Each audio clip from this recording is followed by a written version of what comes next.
അടുത്ത topic transistor biasing ആണ്. നമുക്കറിയാം എന്താണ് biasing, what is a requirement, what is a need for biasing എന്ന് നോക്കാം. For a transistor to act as a amplifier, there should be proper base emitter bias voltage. Base emitter junction should always be forward biased. അതേപോലെ നമുക്ക് പറയാം collector emitter voltage ഒരു minimum value വേണം. അതേപോലെ zero signal കണ്ടീഷനിൽ, അതായത് signal കൊടുക്കുന്നതിന് മുൻപ് തന്നെ നമ്മൾ ഡി സി ബയസിംഗ് കൊടുത്ത് കളക്ടർ കറണ്ട് ഒരു റിക്വയർഡ് എമൗണ്ടിൽ, റിക്വയർഡ് വാല്യൂവിൽ നിർത്തണം. അല്ലെങ്കിൽ എന്ത് പറ്റുമെന്ന് വെച്ചാൽ ആംപ്ലിഫിക്കേഷൻ ഫെയ്ത്ത്ഫുൾ ആയിരിക്കില്ല എന്ന് പറയാം. എന്താണ് ഫെയ്ത്ത്ഫുൾ ആംപ്ലിഫിക്കേഷൻ എന്ന് നോക്കാം. ഇതൊരു ഇൻപുട്ട് സിഗ്നലാണ്, ഒരു ചെറിയ ഇൻപുട്ട് സിഗ്നൽ. അത് ആംപ്ലിഫിക്കേഷൻ കഴിയുമ്പോൾ ഒരു വലിയ ഔട്ട്പുട്ട് സിഗ്നലായി മാറി. ഫെയ്ത്ത്ഫുൾ ആംപ്ലിഫിക്കേഷൻ എന്ന് പറഞ്ഞാൽ ഇതിന് കറസ്പോണ്ടിങ് ആയിരിക്കണം ഔട്ട്പുട്ട് സിഗ്നൽ. അല്ലാതെ ഫോർ എക്സാമ്പിൾ ഇവിടുന്ന് ഒരു കഷ്ണം കട്ടായി പോയി എന്ന് വിചാരിക്കൂ, ഇങ്ങനെയാണ് ഔട്ട്പുട്ട് സിഗ്നൽ എന്ന് പറഞ്ഞാൽ it is not a faithful amplification. The output signal should correspond exactly to the input signal in an amplified manner. വലുതാവാം, പക്ഷെ ഷേപ്പ് നഷ്ടപ്പെടരുത്, അതേ ഷേപ്പ് മെയിൻറ്റെയിൻ ചെയ്യണം. അതാണ് ഫെയ്ത്ത്ഫുൾ ആംപ്ലിഫിക്കേഷൻ എന്നുള്ള കൺസെപ്റ്റ്. അപ്പോൾ ഒരു ആംപ്ലിഫയർ ഫെയ്ത്ത്ഫുൾ ആംപ്ലിഫിക്കേഷൻ നടത്തണമെന്നുണ്ടെങ്കിൽ യു റിക്വയർ ബയസിംഗ്. ബയസിങ്ങിൻ്റെ ആവശ്യകതകൾ ഇതൊക്കെയാണ്. there should be a proper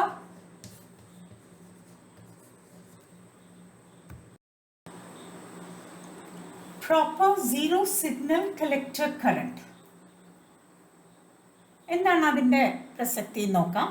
അതായത് സിഗ്നൽ ഇല്ലാത്തപ്പോൾ തന്നെ നമ്മൾ പറഞ്ഞു ഒരു initial V C I C ensure ചെയ്യണം, അതാണ് ഓപ്പറേറ്റിംഗ് പോയിന്റ് എന്നുള്ളത് പറഞ്ഞു.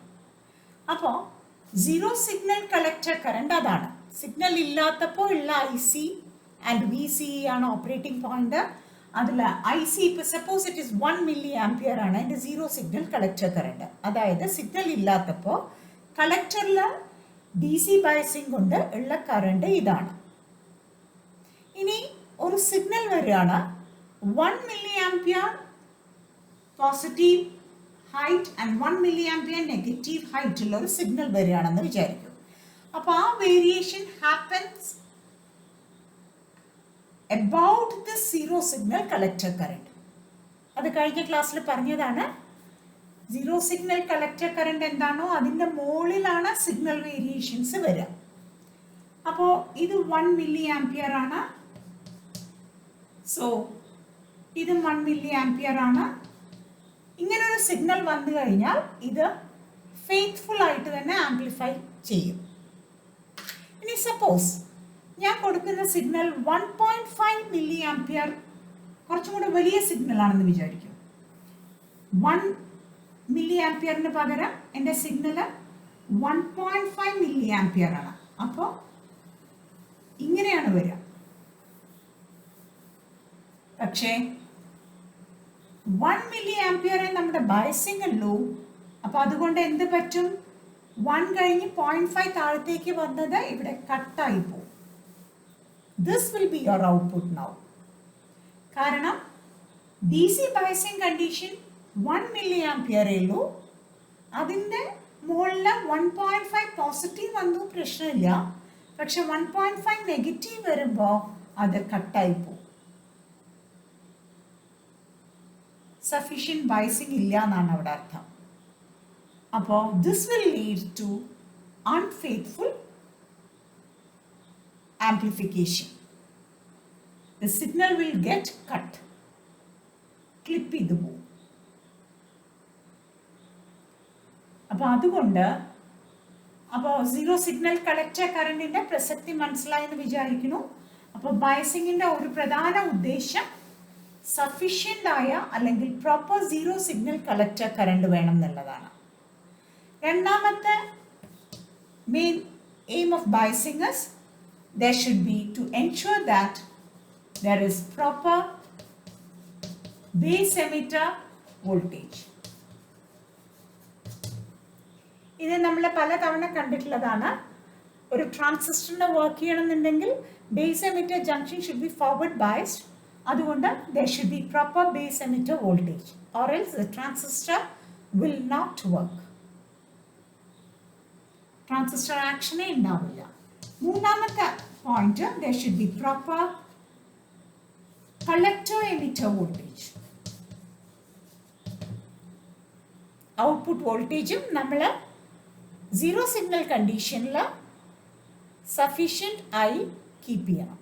അതാണ് നമ്മൾ ഓപ്പറേറ്റിംഗ് പോയിന്റ് എന്ന് പറഞ്ഞ് കഴിഞ്ഞ ക്ലാസ്സിൽ പഠിച്ചതാണ്. Operating point the zero signal IC and VCE is known as operating point.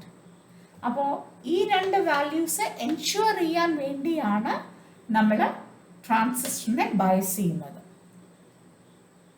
along with proper base emitter voltage.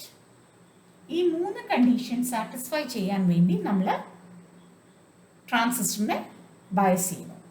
ഇനി എത്രയാണ് ഈ VBE വേണ്ടതെന്ന് നിങ്ങൾക്ക് അറിയാം. എത്രയാണ് വേണ്ടേ? സിലിക്കൺ ട്രാൻസിസ്റ്ററിന് it should be 0.7 volt minimum. ഇത്ര ഉണ്ടായിരിക്കണം ബേസ് എമിറ്റർ വോൾട്ടേജ്. ജെർമേനിയത്തിനാണെങ്കിൽ 0.5 വോൾട്ട് ആണ് ബേസ് എമിറ്റർ മിനിമം വോൾട്ടേജ് നമ്മൾ കീപ്പ് ചെയ്യേണ്ടത്. പിന്നെ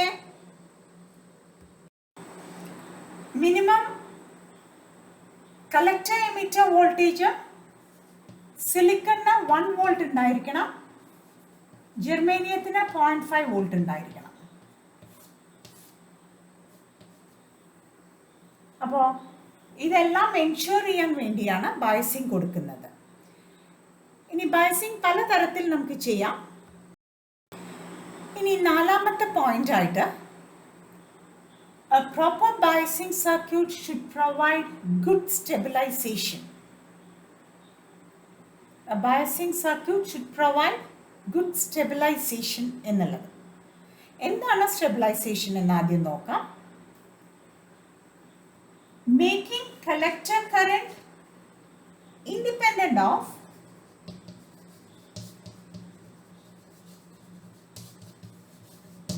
of temperature and transistor parameters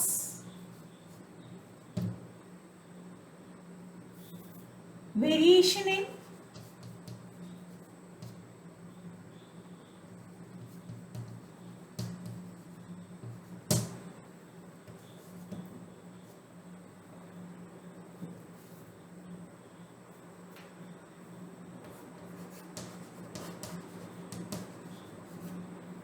stabilisation എന്ന് പറഞ്ഞാൽ ഐസിനെ ടെമ്പറേച്ചർ ഇൻഡിപെൻഡൻ്റ് ആക്കുക.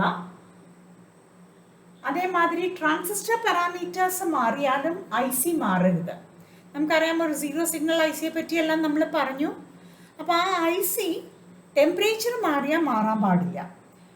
ടെമ്പറേച്ചർ മാറിയാൽ IC മാറാൻ സാധ്യതയുണ്ട്. നമ്മൾ പഠിച്ചിട്ടുണ്ട് IC is equal to beta IB plus beta plus 1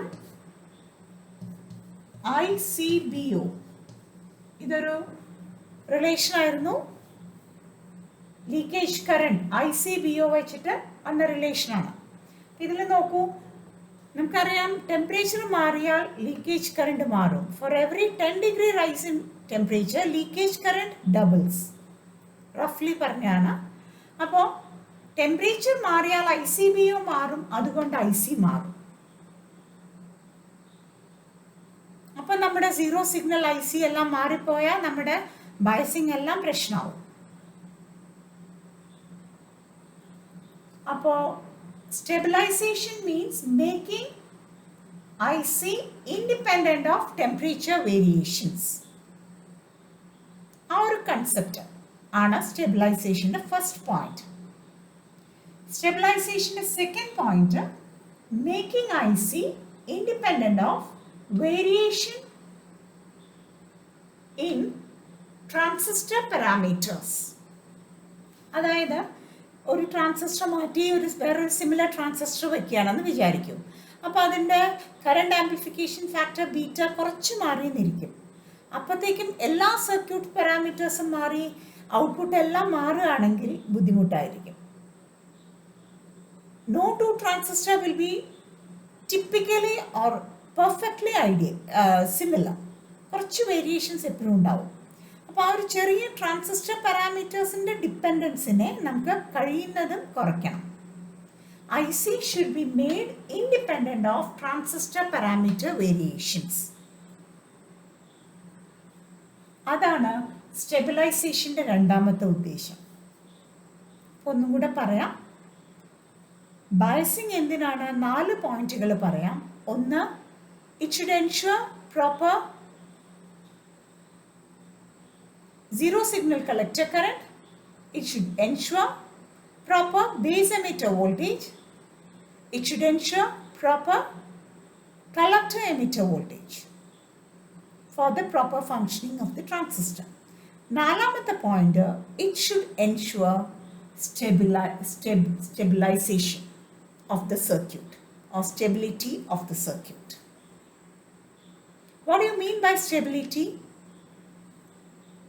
Making the collector current independent of temperature variations and transistor parameter variations is known as stabilization. ആ dependence കാണിക്കുന്ന ഇക്വേഷൻ ആണിത്. ICBO എന്ന് പറയുന്ന ലീക്കേജ് കറണ്ട് ടെമ്പറേച്ചർ ഡിപ്പെൻഡൻ്റ് ആണ്. Temperature 10 degree rice ചെയ്താൽ ICBO double ആവും. അത് നല്ല വ്യത്യാസമാണ്. അപ്പോൾ IC മാറും. അപ്പോൾ ബയസിങ് എല്ലാം പ്ലാൻ ചെയ്തത് തെറ്റും. അപ്പോൾ ആ ഒരു ഡിപ്പെൻഡൻസ് കുറയ്ക്കാൻ എന്തെങ്കിലും ചെയ്യണം ബയസിങ് സർക്യൂട്ട്. അതാണ് ഉദ്ദേശം. എന്തെങ്കിലും ഈ ഡിപ്പെൻഡൻസ് കുറയ്ക്കാനുള്ളൊരു വഴി ഉണ്ടാക്കിയാൽ the circuit will be stable and that is one of the aim of biasing circuits. 4 പോയിന്റുകൾ പറയാം. ഈ കോണ്ടെക്സ്റ്റിൽ തെർമൽ ഡിപ്പെൻഡൻസിനെ പറ്റി ഒരു കാര്യം കൂടെ പറയാം. ഇവിടെ നമ്മൾ കണ്ടു leakage current doubles four every 10 degree rise in temperature. അപ്പോൾ ലീക്കേജ് കറണ്ട് ഒന്ന് കുറച്ച് കൂടിയെന്ന് വിചാരിക്കും, ഡബിളായി. കുറച്ച് മൈക്രോ ആംപിയേഴ്സ് ഉണ്ടായിരുന്നു, അത് ഡബിളായി. പക്ഷേ ഇവിടെ മൾട്ടിപ്ലിക്കേഷൻ ഫാക്ടർ എന്താണെന്ന് നോക്കൂ. β+1 ആണ്. ബീറ്റ എന്ന് പറഞ്ഞാൽ റഫ്ലി ഒരു സാധാരണ ട്രാൻസിസ്റ്ററിന് it will come to around 300 500 ഒക്കെ ആയിരിക്കും. BC107 നിങ്ങൾ ഉപയോഗിക്കുന്നതിന് 300 റേഞ്ചിലായിരിക്കും. അപ്പോൾ അതായത് കറണ്ട് ആംപ്ലിഫിക്കേഷൻ ഫാക്ടർ നമുക്കറിയാം ബീറ്റ കോമൺ എമിറ്റർ മോഡിൽ വലുതായിരിക്കും. അപ്പോൾ 300 വരുമ്പോൾ 300+1 ദാറ്റ് ഈസ് 301 ടൈംസ് ഇത് മൾട്ടിപ്ലൈഡ് ആവും. അങ്ങനെ അതിൻ്റെ മാഗ്നിറ്റ്യൂഡ്, അതിൻ്റെ എഫക്റ്റ് വളരെ വലുതായിരിക്കും ICയിൽ. ശരിയാണ്, ലീക്കേജ് കറണ്ട് മൈക്രോ ആംപിയറിലായിരിക്കും, പക്ഷേ അത് β+1 ടൈംസ് ആംപ്ലിഫൈഡ് ആവും അല്ലെങ്കിൽ മൾട്ടിപ്ലൈഡ് ആവും. അതുകൊണ്ട് ICയിൽ സിഗ്നിഫിക്കൻറ്റ് റൈസ് ഉണ്ടാവും. ഇനി IC കൂടിയാൽ എന്താ ഉണ്ടാവുക? ഒരു ട്രാൻസിസ്റ്ററിൻ്റെ IC കൂടിയാൽ കൂടുതൽ കറണ്ട് ഒഴുകുകയാണ് ട്രാൻസിസ്റ്ററിൽ കൂടെ, പെട്ടെന്ന് കൂടുതലായി. അപ്പോൾ കൂടുതൽ കറണ്ട് ഒഴുകുമ്പോൾ കൂടുതൽ ഹീറ്റ് ജനറേറ്റ് ചെയ്യും. കൂടുതൽ ഹീറ്റ് ജനറേറ്റ് ചെയ്ത് കഴിഞ്ഞാൽ കൂടുതൽ ICBO ഉണ്ടാവും. ICBO പിന്നെയും കൂടിയാൽ പെട്ടെന്ന് പിന്നെയും IC കൂടും. This is A vicious cycle.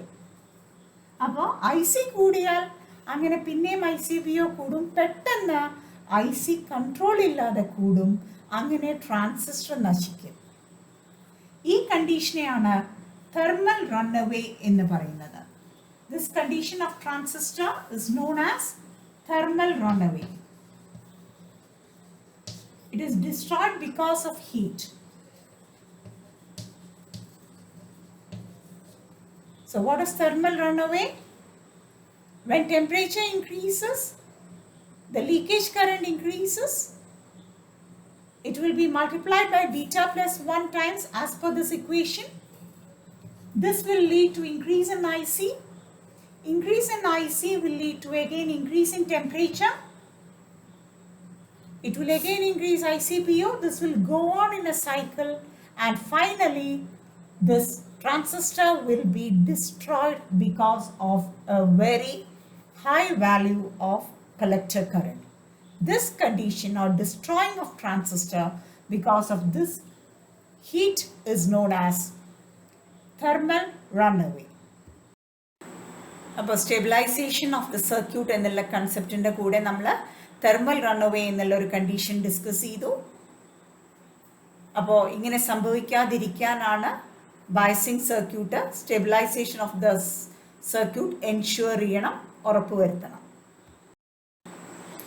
ഇതോടുകൂടെ നമുക്ക് സ്റ്റെബിലിറ്റി ഫാക്ടർ എന്താണെന്നും കൂടെ ഡിഫൈൻ ചെയ്യാം. അങ്ങനെയാണെങ്കിൽ സർക്യൂട്ട് നല്ലോണം സ്റ്റേബിൾ ആണോ അല്ലേ എന്ന് നമുക്ക് കമ്പയർ ചെയ്യാൻ പറ്റുള്ളൂ. ഇപ്പോൾ stability factor is defined as the change in collector current with respect to change in ICBO at constant beta and IB. കാരണം ഈ പാരാമീറ്റേഴ്സ് എല്ലാം തമ്മിൽ റിലേറ്റഡ് ആണ്. ഇത് മാറുമ്പോൾ ഇതും മാറും, ഇതും മാറും, അങ്ങനെയാവുമ്പോൾ നമുക്ക് കണ്ടുപിടിക്കാൻ പറ്റില്ല. അതുകൊണ്ടാണ് for a fixed value of beta and IB, you measure the change in collector current with respect to change in ICBO. ICBO മാറുമ്പോൾ എത്രയാണ് ICക്ക് വേരിയേഷൻ വരുന്നത് എന്ന് സ്റ്റഡി ചെയ്യുക. അതാണ് സ്റ്റെബിലിറ്റി ഫാക്ടർ എന്ന് ഡിഫൈൻ ചെയ്തിരിക്കുന്നത്. അപ്പോൾ ഈ ഫാക്ടർ വേരിയേഷൻ ഇൻ IC കാര്യമായി വരരുത് ICBO മാറുകയാണെങ്കിൽ. അതിനുള്ള എന്തെങ്കിലും ഒരു പ്രൊവിഷൻ ബയസിങ്ങിൽ കൂടെ ചെയ്യണം നമ്മൾ. അപ്പോൾ ഐഡിയൽ സ്റ്റെബിലിറ്റി ഫാക്ടർ എന്ന് പറയുന്നത് എന്തായിരിക്കണം? 1 ആയിരിക്കാം ഐഡിയൽ. പക്ഷെ സാധാരണ പ്രാക്ടിക്കൽ ആയിട്ടുള്ള സർക്യൂട്ടിന് സ്റ്റെബിലിറ്റി ഫാക്ടർ അറൌണ്ട് 25 ആയിരിക്കും. അതായത് ICBO മാറുമ്പോൾ 25 ഇരട്ടി IC മാറും.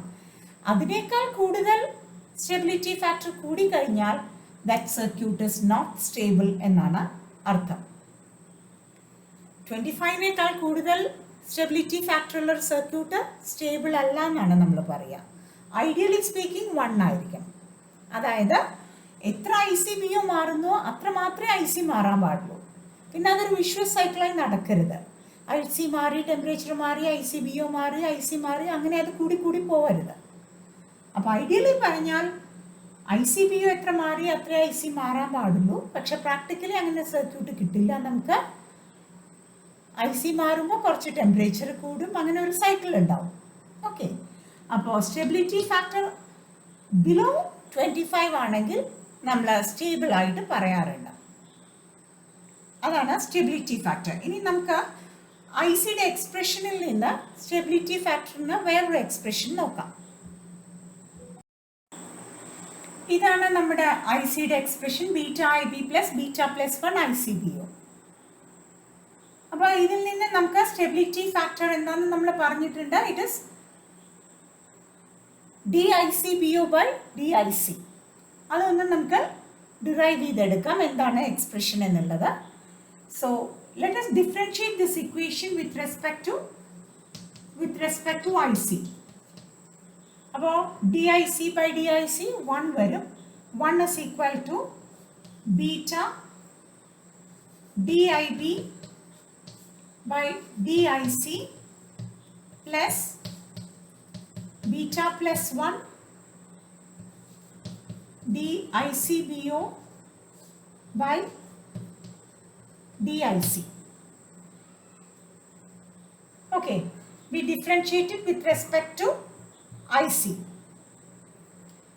ഇനി ഇവിടെ നമുക്ക് ബീറ്റ DIB by DIC നെ റൈറ്റ് ഹാൻഡ് സൈഡിലേക്ക് എടുത്തു കഴിഞ്ഞാൽ എന്ത് വരും? 1 minus beta DIB by DIC is equal to beta plus 1 by beta plus 1. ഇനി ഇതിനെ എന്ത് കൊടുക്കാം? DICBO by DIC നെ നമുക്ക് 1 by S എന്ന് പറഞ്ഞൂടെ? This quantity is corresponds to 1 by S, 1 by stability factor, because stability factor is DIC by DICBO. അപ്പോൾ അതുകൊണ്ട് ഇതിനെ beta plus 1 into stability factor എന്ന് കൊടുക്കുന്നു. അപ്പോൾ ഇതിനെ ഒന്ന് റീഅറേഞ്ച് ചെയ്ത് എഴുതിയാൽ എന്ത് വരും? Final expression stability factor S is equal to beta plus 1 divided by 1 minus beta DIB by DIC. ഇതാണ് അപ്പോൾ സ്റ്റെബിലിറ്റി ഫാക്ടറിന് ബീറ്റയുടെ ടേംസിലുള്ള ഒരു expression. We have already defined stability factor S as DICBO by DIC. ഇങ്ങനെ ഒരു expression already ആദ്യം define ചെയ്തു. അതിൻ്റെ കൂടെ I സിയുടെ എക്സ്പ്രഷൻ എടുത്ത് differentiate with respect to I C ഒരു എക്സ്പ്രഷൻ കിട്ടി. അതിൽ ഈ ക്വാണ്ടിറ്റി എന്ന് പറയുന്നത് എന്താണ്? 1 by S ആണ്. അതിൽ നിന്ന് എസിൻ്റെ എക്സ്പ്രഷനാക്കി റീഅറേഞ്ച് ചെയ്ത് എഴുതിയപ്പോൾ S is equal to beta plus 1 by 1 minus beta DIB by DIC എന്ന് കിട്ടി. അപ്പോൾ ഇതാണ് സ്റ്റെബിലിറ്റി ഫാക്ടറിൻ്റെ വേറൊരു പ്രാക്ടിക്കൽ എക്സ്പ്രഷൻ. നമ്മൾ what is the variation in base current with respect to collector current നോക്കുക. ബീറ്റ ഫാക്ടറാണ്. കറണ്ട് ആംപ്ലിഫിക്കേഷൻ ഫാക്ടറും ട്രാൻസിസ്റ്ററിൻ്റെ അറിയാമെന്നുണ്ടെങ്കിൽ നമുക്ക് സ്റ്റെബിലിറ്റി എത്രയുണ്ടെന്ന് ഇവാലുവേറ്റ് ചെയ്യാം. അപ്പോൾ ഈ ക്ലാസ്സിൽ നമ്മൾ നോക്കിയ കാര്യങ്ങൾ എന്തിനാണ് ബയസിങ്? 4 പോയിന്റുകളാണ് പറഞ്ഞത്. Proper zero signal collector current ensure ചെയ്യണം. Proper base emitter voltage ensure ചെയ്യണം. അത് 0.7 for silicon and 0.5 for germanium ആണ്. പിന്നെ proper collector emitter voltage ensure ചെയ്യണം. അത് 1 for silicon, 1 volt for silicon and 0.5 volt for germanium പറഞ്ഞു. പിന്നെ നാലാമത്തെ പോയിന്റ് ആയിട്ട് biasing circuit should provide good stabilization for the circuit എന്ന് പറഞ്ഞു. What is stabilization? making the collector current independent of temperature variations and transistor parameter variations like VBE and beta. Transistor parameters beta and VBE ആണ് ഏറ്റവും dependent ആയി വരിക. അപ്പോൾ അതിൽ നിന്ന് independent ആക്കുന്നതാണ് ട്രാൻസിസ്റ്റർ സ്റ്റെബിലൈസേഷൻ എന്നുള്ള കൺസെപ്റ്റ്. പിന്നെ ബേസിക് റിലേഷൻ ഫോർ ഐ സിയിൽ നിന്ന് നമ്മൾ തെർമൽ റൺഅവേ എന്നുള്ള കണ്ടീഷൻ ഡിസ്കസ് ചെയ്തു. ടെമ്പറേച്ചർ കൂടി ഐ സി ബി കൂടും, ഐ സി കൂടും. അതൊരു വിഷ്വസ് സൈക്കിളായിട്ട് finally the transistor will get damaged because of huge value for IC. This condition is called thermal runaway of the transistor. അതിനുശേഷം stabilization എന്നുള്ള definition പറഞ്ഞു. Stability is defined as a change in ICBO by change in IC. അപ്പോൾ ഇതേ ഇക്വേഷനിൽ നിന്ന് നമ്മൾ സ്റ്റെബിലിറ്റിക്ക് വേറൊരു expression ഉണ്ടാക്കി ഇൻ ടേംസ് ഓഫ് ബീറ്റ. അതിനുവേണ്ടി ഇക്വേഷൻ ഐ സി വെച്ച് ഡിഫറൻഷിയേറ്റ് ചെയ്തു. DICBO by DIC എന്നുള്ളത് 1 by S എന്ന് സബ്സ്റ്റിറ്റ്യൂട്ട് ചെയ്ത് റീഅറേഞ്ച് ചെയ്തപ്പോൾ S is equal to beta plus 1 by 1 minus beta into DIB by DIC എന്ന് കിട്ടി.